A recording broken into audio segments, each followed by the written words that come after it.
Halo, Assalamualaikum warahmatullahi wabarakatuh. Di sini saya, Vidya.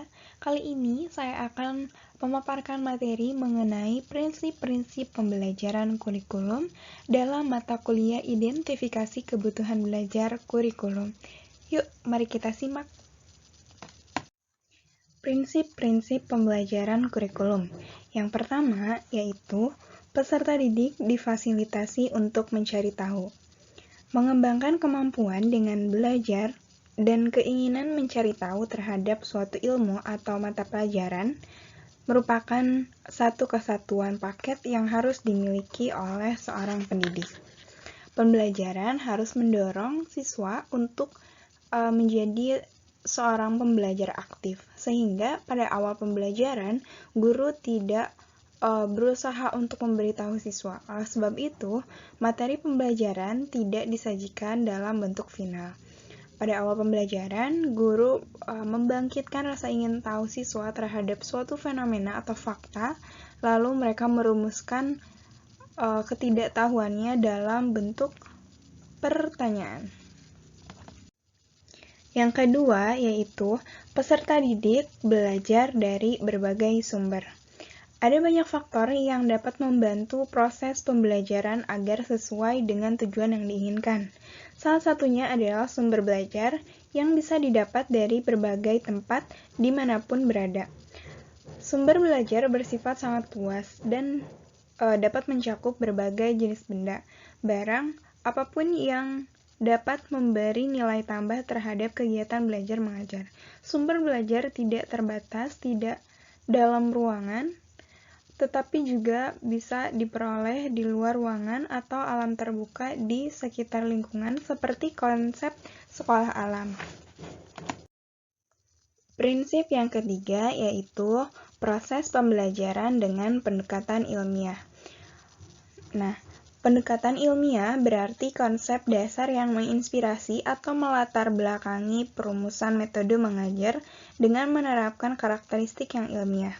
Pendekatan pembelajaran ilmiah merupakan bagian dari pendekatan pedagogis pada pelaksanaan pembelajaran dalam kelas yang melandasi penerapan metode ilmiah. Nah, pengertian penerapan pendekatan ilmiah dalam pembelajaran tidak hanya fokus pada bagaimana mengembangkan kompetensi siswa dalam melakukan observasi atau eksperimen.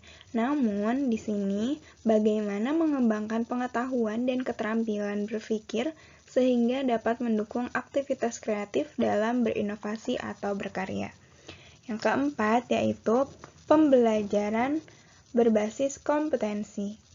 Pembelajaran ini merupakan pembelajaran yang dilakukan dengan orientasi pencapaian kompetensi peserta didik, sehingga muara akhir hasil pembelajaran ini yaitu meningkatkan kompetensi peserta didik yang dapat diukur dalam pola sikap, pengetahuan, dan keterampilannya. Prinsip yang kelima yaitu pembelajaran terpadu. Nah, pembelajaran terpadu ini merupakan suatu pendekatan dalam pembelajaran yang secara sengaja mengaitkan beberapa aspek baik dalam intra mata pelajaran maupun antar mata pelajaran. Dengan adanya pemanduan itu, siswa akan memperoleh pengetahuan dan keterampilan secara utuh, sehingga pembelajaran menjadi bermakna bagi siswa. Bermakna di sini memberikan arti bahwa pada pembelajaran terpadu, siswa akan dapat memahami konsep-konsep yang mereka pelajari melalui pengalaman langsung dan nyata yang menggabungkan atau menghubungkan antar konsep dalam intra maupun antar mata pelajaran. Kemudian, yang keenam yaitu pembelajaran menekankan pada jawaban divergen yang memiliki kebenaran multidimensi dan prinsip pembelajaran membudayakan. Nah, di sini bermakna bahwa setiap guru harus siap dengan segala macam hasil kerja siswa. Semua itu harus disikapi guru secara lebih bijak. Bahkan mungkin tidak ada jawaban hitam putih. Guru pun harus siap dalam arti pengetahuannya harus lebih banyak daripada siswa.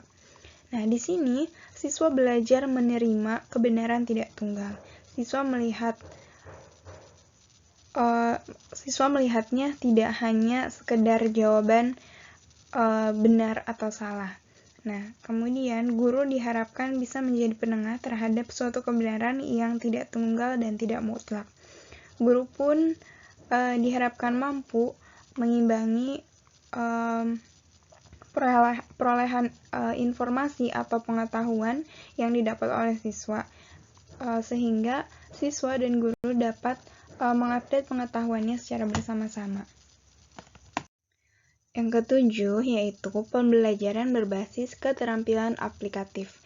Nah, di sini siswa belajar tidak hanya dengan mendengar, tetapi juga dengan menggunakan panca indera lainnya. Nah, hal ini seperti yang telah dilakukan saat ini, di mana siswa harus melihat faktanya, gambarnya, videonya, diagramnya, teksnya, yang membuat siswa melihat, meraba, merasa dengan panca inderanya. Kemudian yang kedelapan yaitu pembelajaran peningkatan keseimbangan, kesinambungan, dan keterkaitan hard skill dan soft skill. Nah, di sini setiap siswa akan mendapat laporan penilaian hasil belajar mereka.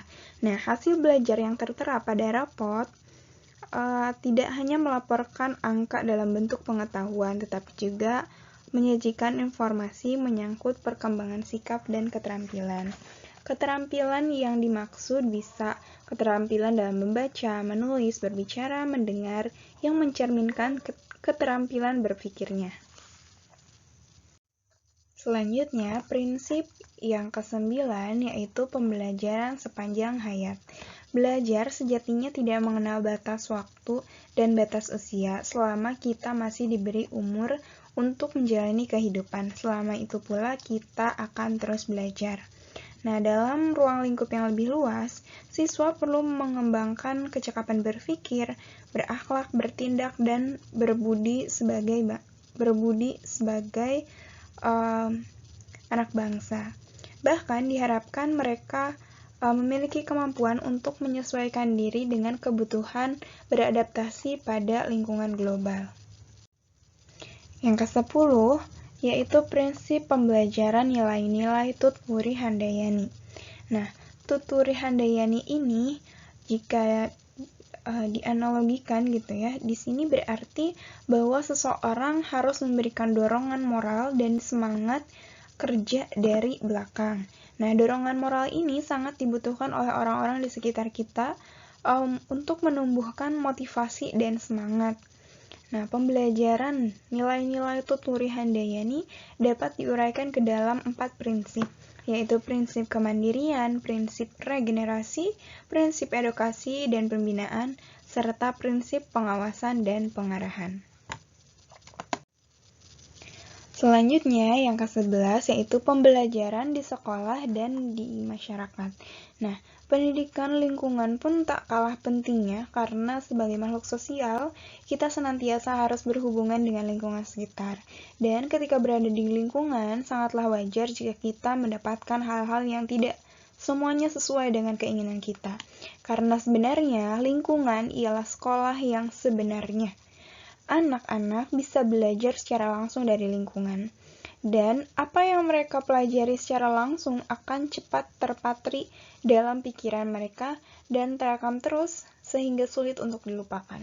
Untuk itu, jika lingkungannya baik, maka akan mendukung untuk kebaikan si anak, begitupun sebaliknya. Baik, untuk selanjutnya, yang ke-12 yaitu pemanfaatan TIK untuk efektivitas dan efisiensi.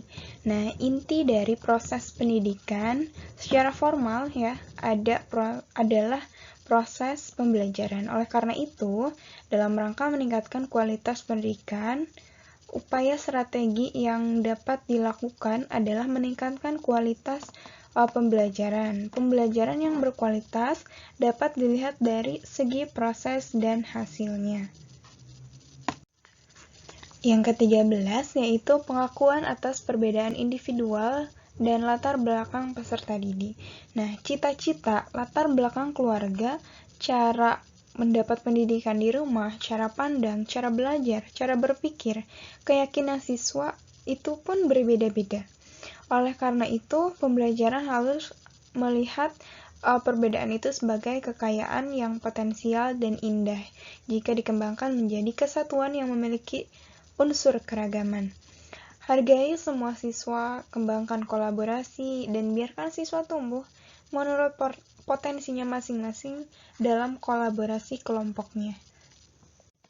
Yang terakhir yaitu prinsip mengenai suasana belajar menyenangkan dan menantang. Nah, prinsip ini menandakan bahwa ruang belajar siswa tidak hanya dibatasi dengan dinding ruang kelas. Nah, sekolah dan lingkungan sekitar adalah kelas besar untuk siswa belajar.